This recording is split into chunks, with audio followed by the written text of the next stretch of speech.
Good morning student. एक बार फिर से आप सभी का कैप्टन जिले सिंह एकेडमी के ऑनलाइन प्लेटफॉर्म पे स्वागत है। आज साथियों हम बायनोमियल थ्योरम के लेक्चर 3 में पहुंचे हैं और लास्ट क्लास में यानी लेक्चर 2 में हमने डिस्कस किया था कि किसी भी टर्म्स के जनरल एक्सपेंशन में अगर हमें एक्स की पावर पी का कोफिशिएंट निकालना है तो उसके रिगार्डिंग जितनी सारी बातें बनती है वो हमने लास्ट लेक्चर में डिस्कस की थी। पर फिर भी एक बार फर्स्ट 5 मिनट मैं आपको जो भी प्रीवियस क्लास में कंसेप्चुअल चीज़ें डिस्कस हुई है उनके रिगार्डिंग दोबारा आपको रिवाइज करवाता हूँ और फिर आज हम उस कंसेप्ट से रिलेट और कुछ एक दो बातें और पढ़ेंगे और उन सब बातों से रिलेटेड जितने सारे क्वेश्चन बनते हैं उनको आज हम आज की क्लास में डिस्कस करेंगे। तो जो बच्चे बिल्कुल फ्रेश बच्चे इस लेक्चर को देख रहे हैं तो उनको मैं सजेस्ट करूंगा कि पहले आप बायनोमियल थ्योरम का लेक्चर 2 है वो देखें और उनमें जो बातें डिस्कस की गई है उनको आप समझें। ठीक है, तो लास्ट क्लास में जो मेन कंसेप्ट हमने डिस्कस किया था वो कंसेप्ट आपका क्या था? वो कंसेप्ट आपका था कि कभी भी एक्स की पावर अल्फा है प्लस 1/x की पावर बीटा है और इसकी पावर n है, इसमें हमें x की पावर p का कोफिशिएंट पता करना है। और हमने ये चीज़ें भी सीखी कि a प्लस बी की पावर n में total number of terms n plus 1 होती है, जहाँ पे टी आर प्लस 1 टर्म्स निकालने का जो फॉर्मूला रहेगा वो रहेगा एन सी आर, ए की पावर n माइनस आर और b की पावर r रहेगा। ठीक है बेटा, तो लास्ट क्लास में हमने ये बातें स्टडी इसके बारे में स्टडी की थी। अब इसके बारे में x की पावर p का कोफिशिएंट निकालना है तो r का फॉर्मूला पढ़ा था बेटा n into alpha, n alpha minus p upon alpha plus beta. तो r का ये फॉर्मूला है, ये पढ़ा। अब बेटा आप देखिए आज की क्लास में एक क्वेश्चन हम करते हैं। जेई मेंस आपके 2019 में पूछा गया था। क्वेश्चंस क्या है कि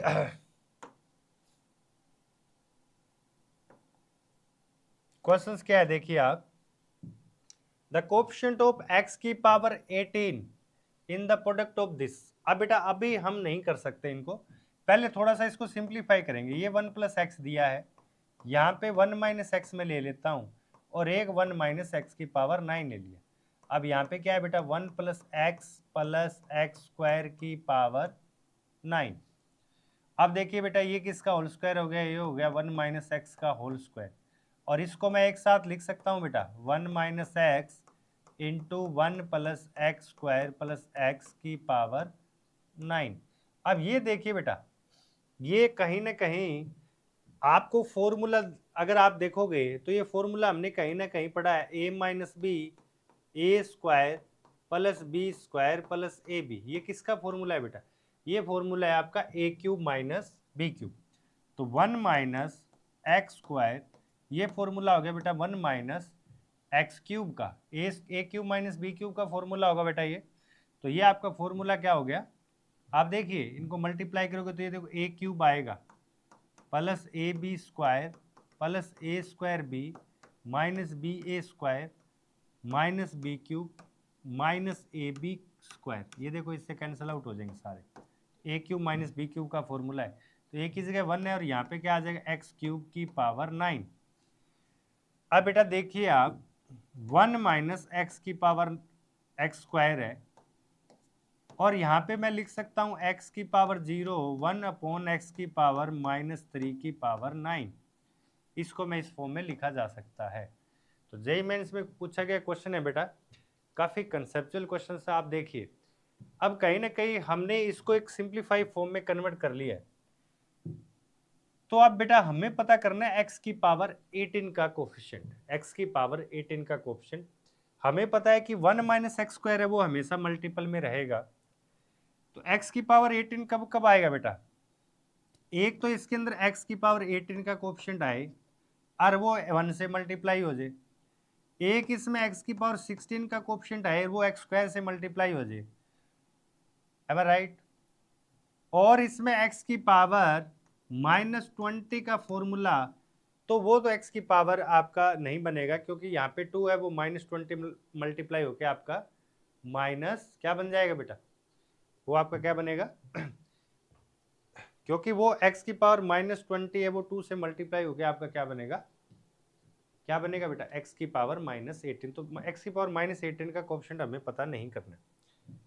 अब एक चीज देखो बेटा, इसमें x की पावर 18 का कोएफिशिएंट निकालना है, तो 9 × 0 9, r की वैल्यू कितनी आएगी। अब 9 × 0 -p अपॉन a + b, तो -3, तो r की वैल्यू हमें लेनी पड़ेगी 6। और 16 का कोएफिशिएंट निकालना है, तो 906 / 3। तो ये तो बेटा कभी पॉसिबल है ही नहीं, ये पॉसिबल है ही नहीं। इसका मतलब x की पावर 18 का कोएफिशिएंट क्या आएगा बेटा, x की पावर कोएफिशिएंट आएगा t6, r की वैल्यू 6 है, इसका मतलब 7th टर्म्स। तो आपका क्या हो जाएगा, देखो इसके एक्सपेंशन में 9c6 x की पावर 0 की पावर 3 और -1/x की पावर -3 की पावर कितना आ जाएगा बेटा, 6 आ जाएगा। तो ये ओवरऑल आपका आएगा -9c6। 9c6 को सोल्व करोगे तो 84 आ रहा है, लेकिन बेटा x की पावर 18 का कोएफिशिएंट 1 से मल्टीप्लाई होगा तो पॉजिटिव रहेगा, तो आंसर क्या आ जाएगा बेटा, -84 आ जाएगा इसका। ठीक है, आप जल्दी से कमेंट करके बताइए आपको क्वेश्चन समझ आया है बिल्कुल। ठीक है, तो चलिए कुछ आगे क्वेश्चंस देखते हैं। क्वेश्चंस देखते हैं। ये जो सॉल्यूशंस है वो पूरा कंप्लीट मैंने आपको डिस्कस किया है इसमें। ये जो आपका 9c6 आएगा बेटा, उसमें प्लस माइनस में एक बार आप देख लेना। अब ये क्वेश्चंस देखिए बेटा, कोफिशिएंट ऑफ x की पावर 11 इन 1 + x² की पावर 4 इंटू 1 + x³ की पावर 7 इंटू 1 + x4 की पावर 12, और आपको x की पावर 11 का कोफिशिएंट पूछा है। तो बहुत जबरदस्त क्वेश्चन है, इसको आप देखो कैसे करोगे।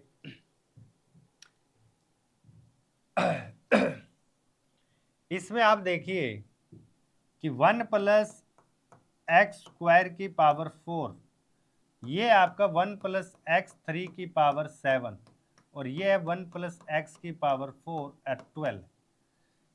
अब अगर मैं इसका एक्सपेंशन देखूं तो बेटा क्या आएगा, 4c0 1 की पावर 4 x² की power 0 plus 4c1 x² plus 4c2 x4 plus 4c3 x6 और प्लस 4c4 x की पावर 8। यानी मैं इसको लिख सकता हूँ 1 + 4x² plus 6x4 plus 4x6 और प्लस x की पावर 8। ये तो बेटा इसका एक्सपेंशन हो चुका है, और हमें x की पावर 11 का कोएफिशिएंट चाहिए। अब 1 + x³ की पावर 7 है, तो इसको क्या लिखेंगे बेटा अपन कि 7c0 प्लस 7c1 तो x³ हो गया, 7c2 हुआ तो x6 हो गया, 7c3 हुआ बेटा तो x9 हो गया। 7c4 लेने की जरूरत नहीं है, क्योंकि 7c4 में x की पावर 12 जाएगा, तो जो कि हमें पता ही नहीं करना। अब इसका देखिए बेटा, इसका एक्सपेंशन करेंगे तो 12c0 प्लस 12c1 x कितना आ जाएगा 4 प्लस 12c2 x की पावर कितना आ जाएगा बेटा 8 आ जाएगा, प्लस 12c3 x की पावर 12 आ जाएगा, जो कि हमें नहीं पता करना। अब हमें x की पावर 11 का कोफिशिएंट चाहिए। तो आप देखोगे कि ये जो x² है, अगर ये इससे मल्टीप्लाई होगा और फिर ओवरऑल इससे मल्टीप्लाई होगा, तो आपका x की पावर 2 और x की पावर 9 है, वो x की पावर 11 आएगा। मतलब 4 × 7c3 × 12c0, जिसकी वैल्यू 1 होती है। ठीक है बेटा, एक तो ये x की पावर 11 आएगा, प्लस और इसमें देखिए, अब ये मल्टीप्लाई किससे हो बेटा, ये मल्टीप्लाई आपका होगा 7 तो इसमें कहीं है नहीं, x की पावर 7 तो है नहीं, लेकिन आप देखिए ये मल्टीप्लाई होगा इससे, तो ये पावर बन जाएगी x की पावर 7, और फिर ये इससे मल्टीप्लाई होगा तो ओवरऑल क्या हो जाएगा x की पावर 11, क्योंकि 4 + 4 8 + 3 11, तो 6 × 7c1 की वैल्यू 7 और 12c1 की वैल्यू 12, तो इनका भी मल्टीपल x की पावर 11 आएगा। अब बेटा इसमें देखो आप 6 के साथ 5 तो कहीं आ नहीं रहा, दोनों में नहीं आ रहा, और ना ही 5 हो सकता क्योंकि 3 हो गया तो 2 इसमें नहीं है, तो ये तो बात नहीं बन सकती। अब बेटा 8 के साथ 3 आ रहा है, तो आप ये देखिए ये दोनों जब मल्टीप्लाई होंगे तो भी आपका क्या बनेगा बेटा, x की पावर 11 ही बनेगा, मतलब 7c1 है वो भी x की पावर 11 के इक्वल कोएफिशिएंट बताएगा।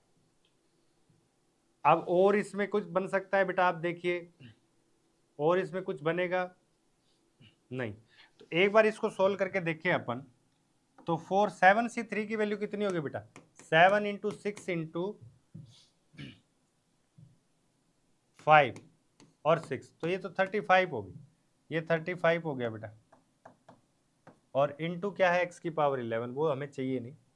ये कितना हो गया बेटा, 42 × 12, तो ये कितना हो गया देखो, 4 8 और 2 8, तो कितना हो गया बेटा 904, तो 140 ये हो गया और 904 ये हो गया। ठीक है, अब देखिए आप, अब ये 7c1 की वैल्यू बेटा 7 आई है आपकी, 7c1 की वैल्यू क्या आई है, 7 आई है, तो इनको आप ऐड करो, देखो कितना आएगा 1051, 1051 इसका राइट आंसर हो जाएगा ए। ये आपका आया था बेटा जेईई एडवांस 2014 में।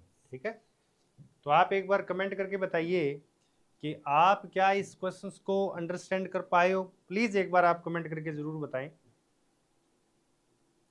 बहुत बढ़िया बेटा, चलो इसको चलते हैं। अब कुछ मिडिल टर्म्स के बारे में हम डिस्कस करेंगे बेटा आज की क्लास में। जो फर्स्ट क्वेश्चन हमने डिस्कस किया था जेईई मेंस वाला, इसमें -84 हमने किया था, वो थोड़ा सा माइनस का इसमें मिस्टेक हो गया था। ये माइनस साइन है जो इसमें किया था हमने, कहाँ तक इसमें आए थे हम, ये हम इसमें आए थे, इसको सोल्व करके हमने लिखा था 1 - x², और ये हमारा क्या बना था बेटा, 1 - x³ की पावर 9, यही बना था। ठीक है, अब इसमें हमने निकाला था x की पावर 16 का कोएफिशिएंट हमारा आया नहीं था, x की पावर 18 का कोएफिशिएंट हमने निकाला था। ठीक है, तो x की पावर 18 का कोएफिशिएंट आपका क्या आया था बेटा, 9c3 1 और -x³ की पावर 6, तो ये बेटा इवन हो गया था। आप देखो ये माइनस साइन है, ओवरऑल बाहर नहीं आएगा, तो 9c3 की वैल्यू 84 थी, और ये साइन पॉजिटिव है, ये भी पॉजिटिव हो गया, तो आंसर 84 आया था। ठीक है ना, तो फर्स्ट क्वेश्चन में थोड़ी सी माइनस की मिस्टेक थी, आप उसको देख लेना एक बार। ठीक है, अब बेटा क्वेश्चंस देखिए आप, अच्छा क्वेश्चंस है, if in the expansion of 1 + x की पावर m, 1 + x की पावर m एंड 1 - 1 + x की पावर m और 1 - x की पावर n में x का कोएफिशिएंट 3 है। अब एक चीज आप देखिए बेटा, इसका एक्सपेंशन करेंगे तो क्या आएगा, mc1 x की पावर 1, सॉरी पहले हम mc0 से लेके चलेंगे, तो mc0 और 1 की पावर m हो जाएगा x की पावर 0, फिर आपका क्या आएगा बेटा mc1 x की पावर 1, और फिर mc2 x2, ऐसे ऐसे चलता जाएगा। ये क्या आएगा बेटा nc0 और 1 की पावर n, फिर माइनस क्या आएगा बेटा nc1 x की पावर 1, यहाँ इसके आगे करने की जरूरत नहीं है बेटा। अब mc0 की वैल्यू तो 1 होती है, mc1 की वैल्यू mx, और ये आगे मुझे करने की जरूरत नहीं है, इसकी वैल्यू आएगी बेटा 1 - nx, आगे इसको भी करने की जरूरत नहीं है। अब बेटा 1 को इसके साथ मल्टीप्लाई करेंगे तो -x, और mx का इसके साथ मल्टीप्लाई करेंगे तो +mx, x का कोएफिशिएंट क्या है बेटा m - n, तो वो क्या कह रहा है कि x का कोएफिशिएंट आपका 3 है, तो इसका मतलब m - n की वैल्यू कितनी आ जाएगी, 3 आ जाएगी। ठीक है बेटा, m - n क्या आ जाएगा आपका, 3 आ जाएगा। हाँ, ये क्वेश्चन आप एज ए होमवर्क बेटा नोट करिए, आपके असाइनमेंट सीट में भी दिया है, और ये एक ऐसा क्वेश्चन है जनरली आपको हर बुक में मिलेगा। Keep the coefficient of second, third and fourth term in the expansion are in AP. तो देखिए बेटा मैं आपको बताता हूँ, सेकंड टर्म आपकी क्या है, सेकंड टर्म आप निकालोगे तो आर की वैल्यू 1 लोगे, इसका मतलब एन सी 1 की पावर n माइनस 1 और x की पावर 1, ठीक है। थर्ड टर्म निकालनी है तो बेटा क्या लोगे, एन सी 2 एक्स की पावर 2, ठीक है बेटा। और फोर्थ टर्म्स निकालनी है तो वो क्या आ जाएगा, एन सी 3 आ जाएगा। इसका मतलब इनके कोएफिशिएंट क्या क्या आए हैं बेटा, इनके कोएफिशिएंट आए हैं, एन सी 1 की वैल्यू n होती है, एन सी 2 की वैल्यू n माइनस 1/2 होती है, और एन सी 3 की value n minus 1 into n minus 2 divide by 6 होती है, ठीक है ना। ये एपी में है, तो मिडिल टर्म का 2 टाइम, मिडिल अगर एपी में है तो मिडिल टर्म्स का 2 टाइम मतलब 2t3 will be the sum of t2 plus t4, ये आ जाएगा बेटा। तो इसको 2 गुणा करेंगे, ये तो n माइनस 1 हो गया, और will be equal to the sum of outer terms मतलब n minus 1 n minus 2 divide by 6, ये n तो कॉमन लेके कट गया बेटा, n minus 1 1 plus n minus 1 into n minus 2 divide by 6। अब बेटा 6 एलसीएम लेंगे तो ये हो जाएगा 6n माइनस 6, ये हो जाएगा 6 प्लस ये मल्टीप्लाई होके n square minus 3n plus 2। अब आप देखिए इसको ठीक तरीके से आप लिखोगे तो n स्क्वायर हो गया, ये उधर जाके कितना हो गया बेटा माइनस 9n, ये 8 में 6 और ऐड हो जाएगा, कितना हो जाएगा 14। अब आप देखिए इक्वेशंस बनी है आपकी, n square minus 9n plus 14 is equal to 0, n square minus 7n minus 2n plus 14 is equal to 0। तो बेटा n कॉमन लेंगे तो n माइनस 7 आ जाएगा, माइनस 2 कॉमन लेंगे तो n माइनस 7 आ जाएगा। n की वैल्यू क्या आएगी बेटा, n की वैल्यू आएगी यहाँ से 2 और 7, 2 और 7, 2 पॉसिबल नहीं है बेटा, क्यों नहीं है, क्योंकि अगर n की वैल्यू 2 लेंगे तो टोटल टर्म्स ही 3 बनेगी बेटा, फोर्थ टर्म्स आएगी नहीं, तो इसलिए n 7 is a right answer, ठीक है बेटा।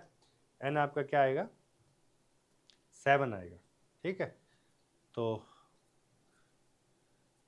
अभी आगे चलेंगे बेटा अपन, इसमें थोड़ा सा एक मिडिल टर्म का कंसेप्ट है वो पहले पढ़ेंगे।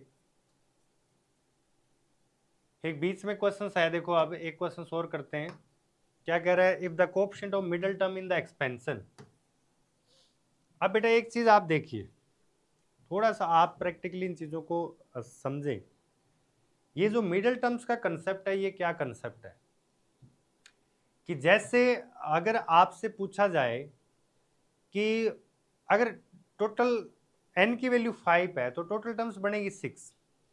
अगर n की वैल्यू 5 है, मान लो n की वैल्यू 5 है, इस मतलब a प्लस b की पावर n है, और n अगर 5 है तो टोटल टर्म्स आपकी 6 आएगी, 1 2 3 4 5 6, तो ये दोनों मिडिल टर्म्स मानी जाएगी। और n की वैल्यू अगर है 5 होती तो 6 आ गई, अगर 6 होती तो टोटल टर्म्स आपकी 7 आएगी बेटा, तो आपकी ये फोर्थ टर्म सही है, आपकी क्या बन जाएगी, मिडिल टर्म्स बन जाएगी। अब बेटा यहां से देखो आप, अगर ये n की वैल्यू 5 4 है, n की वैल्यू 4 है तो मिड टर्म्स बनेगी 5, तो मिडिल टर्म्स कौन सा हो जाएगा, थर्ड। तो इसका थर्ड टर्म निकालने का तरीका क्या रहेगा, t3 आएगा आपका 4c2 1 की पावर 2 अल्फा x की पावर 2, और इसमें मिडिल टर्म्स 7 टर्म्स बनेगी, 7 बनेगी तो फोर्थ आएगी। फोर्थ कैसे निकालोगे बेटा, फोर्थ कैसे निकालोगे, देखो 1 2 3 4 5 6 7, फोर्थ टर्म्स निकालनी है, तो r की वैल्यू कितनी लोगे 3, तो 6c3 1 की पावर 3 और माइनस अल्फा x की पावर 3। कोएफिशिएंट इक्वल है, मतलब 4c2 की वैल्यू कितनी है बेटा, 4c2 की वैल्यू 6 अल्फा स्क्वायर कोएफिशिएंट हो गया। अब 6c3 की वैल्यू 20 होती है बेटा, अल्फा क्यूब हो गया और माइनस का, ठीक है। अब आप देखिए यहां से क्या आएगा, अल्फा की वैल्यू आएगी बेटा -6/20, तो -3/10 इसका आंसर होता है, ठीक है, -3/10 आ जाएगा। अब मिडिल टर्म्स निकालने का बेटा सिंपल सा तरीका है कि अगर इफ n इज ओड, n ओड है तो मिडिल टर्म्स आपकी आएगी हमेशा n प्लस 1/2, या कह सकता हूं अगर आपकी ओड है बेटा, ध्यान रखना, n ओड है तो मिडिल टर्म्स आपकी n प्लस 1/2 हो जाएगी। अगर आपकी n इवन है तो आपकी मिडिल टर्म्स क्या होगी बेटा, n/2 प्लस 1 हो जाएगी। ये चीज ध्यान रखना। अगर a प्लस बी की पावर n अगर ओड है तो मिडिल टर्म्स आएगी n प्लस 1/2, और अगर इवन है तो मिडिल टर्म्स आएगी n/2 प्लस 1। जैसे यहाँ पे देखो 6 इवन था तो मिडिल टर्म्स क्या आई थी, 6/2 3, 3 प्लस 1 4, इसमें इवन था तो 4 डिवाइड बाई 2, 2 आ गया, 2 प्लस 1 थर्ड, तो मिडिल टर्म्स ये देखो थर्ड ही लिए हमने। ठीक है, तो ये एक थोड़ी सी चीजें आप ध्यान रखें कि एक्सपेंशन में मिडिल टर्म्स एक्चुअली होगा क्या। अभी देखो अपन एक क्वेश्चन इसमें और देखते हैं। इसने कहा है कि if n is even, if n is even then the middle term in the expansion of, बेटा n इवन है तो मिडिल टर्म्स आपकी क्या आएगी, n/2 प्लस 1 आएगी। मतलब ये टर्म्स आएगी ना आपकी, ये टर्म्स आपकी, तो अगर मैं टर्म्स की बात करूं तो n/2 प्लस 1 टर्म्स है, ये इसकी मिडिल टर्म्स होगी। अब बेटा हमें पता है कि टी आर प्लस 1 टर्म्स निकालने का फॉर्मूला होता है NCR, a की power n minus r, b की पावर r, किसके एक्सपेंशन में, a प्लस बी की पावर n के एक्सपेंशन। तो उसके एक्सपेंशन में ये टर्म्स निकालनी है तो r की वैल्यू तो n/2 होगी, तो फॉर्मूला लगाएंगे तो n/2 x स्क्वायर की पावर आ गई बेटा n माइनस n/2 और 1/x की पावर आ गई n/2, n/2। यहाँ पे क्या बचा बेटा, यहाँ पे बचा है एक्स स्क्वायर की पावर n/2 और यहाँ पे बचा है x की पावर माइनस n/2। तो ये देखिए आप n/2 x की पावर n हो गया और माइनस n/2 हो गया, तो एक्चुअली आपको बचेगा क्या बेटा, n/2 x की पावर बचेगा n/2। तो एक चीज देखिए उसके क्वेश्चन में हमें इस चीज से मतलब ही नहीं है, यहाँ पे x की पावर 6 दिया है और यहाँ पे दिया है x की पावर n/2, तो आप एक चीज देखिए कि x की पावर n/2 है वो x की पावर 6 से कंपेयर करेंगे तो n/2 6 आएगा, तो n की वैल्यू आपकी कितनी आ जाएगी, 12 आ जाएगी। ठीक है, n आपका आंसर क्या आ जाएगा बेटा, 12 इज ए राइट आंसर। ठीक है, find the middle term in the expansion. बेटा अगर आप देखोगे तो a प्लस बी की पावर कितनी दी गई है, यहाँ पे a प्लस बी की पावर कितनी है 12, तो 12 मतलब मिडिल टर्म्स आ जाएगा 12/2 प्लस 1, मतलब मिडिल टर्म्स कौन सा हो जाएगा बेटा, 7, मिडिल टर्म्स हो जाएगा 7। तो 7th निकालने का तरीका 12c6 2x स्क्वायर बाई 3 की पावर 6 और माइनस 3/2x की पावर 6। ठीक है बेटा, इसको सोल्व करेंगे हम तो 12c6 की वैल्यू निकाल लीजिए बेटा आप, कितनी आएगी देखो, 12c6 की वैल्यू निकालेंगे या इसी को फैक्टोरियल के फॉर्म में पड़े रहने देंगे, 12c6 2 की पावर 6 हो जाएगा 3 की पावर 6 और इधर हो जाएगा बेटा 3 की पावर 6 और 2 की पावर 6। तो इसका फाइंड द मिडिल टर्म्स पता करनी है बेटा, ये x 12 हो जाएगा, x 6 हो जाएगा, तो ओवरऑल आपका क्या बचेगा, x 6 बचेगा। अब बेटा 12c6 और ये इससे कैंसिल आउट है, ये किससे कैंसिल आउट है, तो एक्चुअली मिडिल टर्म्स ये आएगा, ये आपका क्या आ जाएगा बेटा, मिडिल टर्म्स आ जाएगा। और अगर आप ऑप्शन के क्वेश्चंस होता है ऑप्शनल, तो हम इसमें ये भी कर सकते थे कि हम 12c6 की वैल्यू फाइंड करके हम राइट ऑप्शंस को टिक कर सकते हैं। तो एक बार आप जल्दी से कमेंट करके बताएं बेटा आपको मिडिल टर्म्स का कंसेप्ट क्लियर है, प्लीज़ एक बार आप जल्दी से बताइए। ठीक है बेटा, चलो कुछ इसमें और क्वेश्चंस देखते हैं। इसमें आप मुझे बताइए भाई मिडिल टर्म्स कौन सी आएगी। आर की वैल्यू बताइए बेटा, एन ओड है यहाँ पे, तो 13 प्लस 1 कितना हो गया 14, 14 का हाफ 7, तो आर की वैल्यू यहाँ पे कितनी लेंगे बेटा 7 लेंगे, ठीक है ना। तो आपकी टर्म्स कौन सी हो जाएगी, टर्म्स की बात करूँ तो 13 प्लस 1 सेवन्थ टर्म्स आ जाएगी बेटा, सेवन्थ टर्म्स आपकी क्या होगी, मिडिल टर्म्स होगी। तो T6 प्लस 1 13C6 1 की पावर 7 और x की पावर 6 आ जाएगी, ठीक है। तो आपका मिडिल टर्म्स क्या आएगा बेटा 13C6 इंटू एक्स की पावर 6 आ जाएगी, ये आपकी मिडिल टर्म्स आ गई, ठीक है बेटा। हाँ चलो नेक्स्ट क्वेश्चन पे चलते हैं।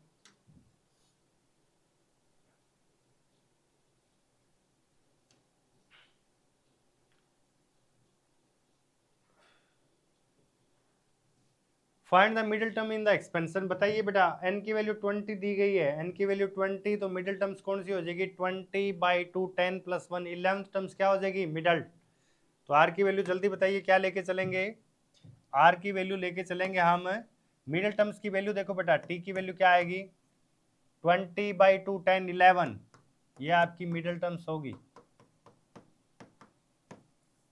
ठीक है। तो t11 की इज इक्वल टू क्या आ जाएगा बेटा 20c10 2x स्क्वायर की पावर 10 और -3/x की पावर 10, इसको सॉल्व कर लेंगे मिडिल टर्म्स आ जाएगी, ठीक है बेटा। ये क्वेश्चन एक बार आप नोट कर लीजिए प्लीज़, ये क्वेश्चन आप ज़रूर नोट करें, वीडियो को पॉज करके, और एज ए असाइनमेंट आप बताएं मुझे कि इनकी मिडिल टर्म्स क्या आएगी, एक बार आप नोट कर लीजिए इनको,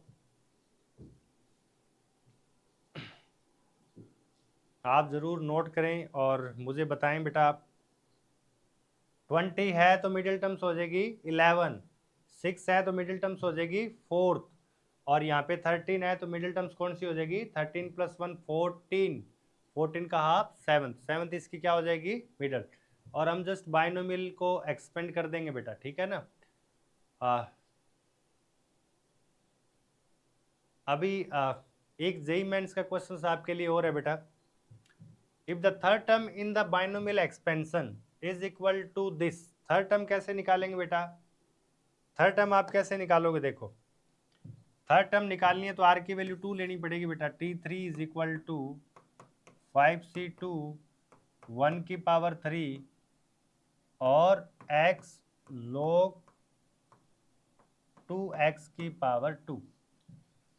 अब 5C2 की वैल्यू बेटा 10 होती है, 5C2 की वैल्यू कितनी होती है 10 इंटू एक्स की power log 2x square is equal to 2560, ये कट गया, देखो x की पावर log 2x की वैल्यू कितनी आ जाएगी बेटा 16 स्क्वायर हटाएंगे। अब आप देखिए इसको आप कैसे करोगे, एक बार आप x की वैल्यू निकालिए, एक बार आप जल्दी से कोशिश करें, और अगर मैं कहूं तो दोनों तरफ आप अपन एक log ले लेते हैं जिसका बेस 2 है, तो यहाँ पे क्या आ जाएगा बेटा log x इंटू इसकी पावर है log 2x, यहाँ पे भी आपका क्या आ जाएगा log बेस 2 16, और ये बेटा 2 की पावर 4 होता है, तो इसकी वैल्यू तो आपकी 4 आ गई, और ये आगे ट्रांसफर हो जाएगा, इसका मतलब ये आपका क्या बन जाएगा log 2x की पावर 2, ठीक है बेटा। अब फर्दर हम इसको पावर हटाएंगे तो log 2x की वैल्यू आएगी ±2, ठीक है बेटा। तो x की वैल्यू क्या आ जाएगी यहाँ पे 2 की पावर +-2, तो +2 लेंगे तो 4 होगा और -2 लेंगे तो 1/4 होगा। अब आप मुझे बताइए कौन सा आंसर आएगा इसका, then the possible value, x की वैल्यू क्या आ जाएगी बेटा 4 आ जाएगी। अब आप यहाँ से देखो बेटा, यहाँ पे 4 दिया गया है, 2 की पावर 4, 4 की वैल्यू कितनी हो जाएगी 2 हो जाएगी ना, log 2 बेस 4 की वैल्यू 2, तो 4 की पावर 2 क्या हो जाएगा 16, तो आपका आंसर क्या आ जाएगा बेटा इसमें, या 1/4 हो सकता है कि आप देखो 4 तो दिया नहीं है, 4 इसमें गिवन है ही नहीं, तो क्या आपका आंसर है 1/4 होगा। 1/4 आपके ऑप्शंस में दिया गया। तो 1/4 भी इसको सेटिस्फाई करेगा। देखो आप इसको सेटिस्फाई कैसे करेगा, इसको सेटिस्फाई इस तरह से करेगा कि 1/4 है, इसकी पावर है log 2 1/4। तो इस 1/4 को मैं लिख सकता हूं 2 की पावर -2। तो 1/4 का आंसर आ गया बेटा -2। तो इसको मैं लिख सकता हूँ 4 की पावर 2 जो कि 16 के इक्वल है। ठीक है, हिट एंड ट्रायल मेथड से भी कर सकते थे, यहाँ तक करके आप। चलिए बेटा,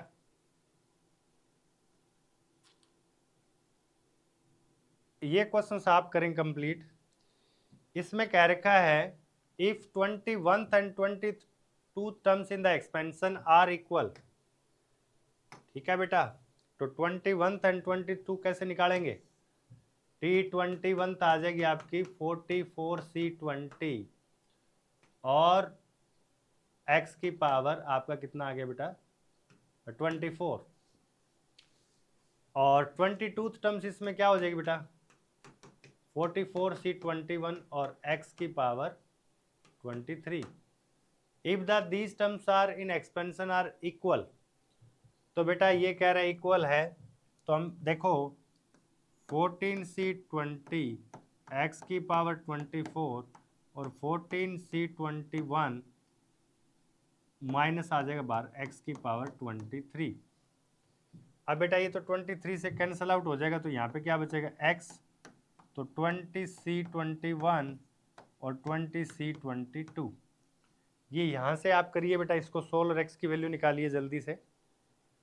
24 से 21 को कैसे करेंगे, माइनस बाहर पड़े रहने दो, हम इसको सोल्व करें तो 24 फैक्टोरियल 23 फैक्टोरियल और 21 फैक्टोरियल, इसको लिखेंगे तो क्या लिखेंगे बेटा 24 फैक्टोरियल 24 फैक्टोरियल और 20 फैक्टोरियल। तो ये तो इससे कैंसिल आउट हो गया, 24 23 से कैंसिल आउट हो गया, कितना बचेगा बेटा 24, और 21 फैक्टोरियल 20 से कैंसिल आउट हो गया, कितना बचेगा 21। तो x की वैल्यू कितनी आ जाएगी बेटा 8/7। तो आंसर आ जाएगा -8/7। तो इस क्वेश्चन में x की जो वैल्यू है वो आएगी -8/7। ठीक है, तो ये आपको कंसेप्ट समझ आया कि बेटा प्लीज़ आप जल्दी से कमेंट करिए एक बार। और हाँ, एक क्वेश्चन से आपके लिए ये जो इंटीजर और रेशनल टर्म्स का जो कंसेप्ट है बेटा, ये मैं आपकी नेक्स्ट क्लास में आपके लिए एक्सप्लेन करूँगा। तो आज की क्लास में मैंने आपको थोड़ा सा क्वेश्चंस प्रैक्टिस की तरफ मैं आपको लेके गया हूँ, और आज की जो क्लास है उसका जो असाइनमेंट है वो भी इन्हीं प्रीवियस ईयर क्वेश्चंस या जेईई एग्जाम्स में पूछे गए क्वेश्चन से रिलेटेड असाइनमेंट भी मैं आपको आज प्रोवाइड करवा रहा हूँ। तो एक बार आप ज़रूर इन क्वेश्चन को घर पे बैठ के ज़रूर ट्राई करें करने की सोल्व। किसी प्रकार की if you have any doubt और प्रॉब्लम तो यू कैन आस्क मी। ठीक है, ठीक है बेटा, तो आज की क्लास में इतना ही करेंगे। आप सभी का बहुत बहुत धन्यवाद। Thank you.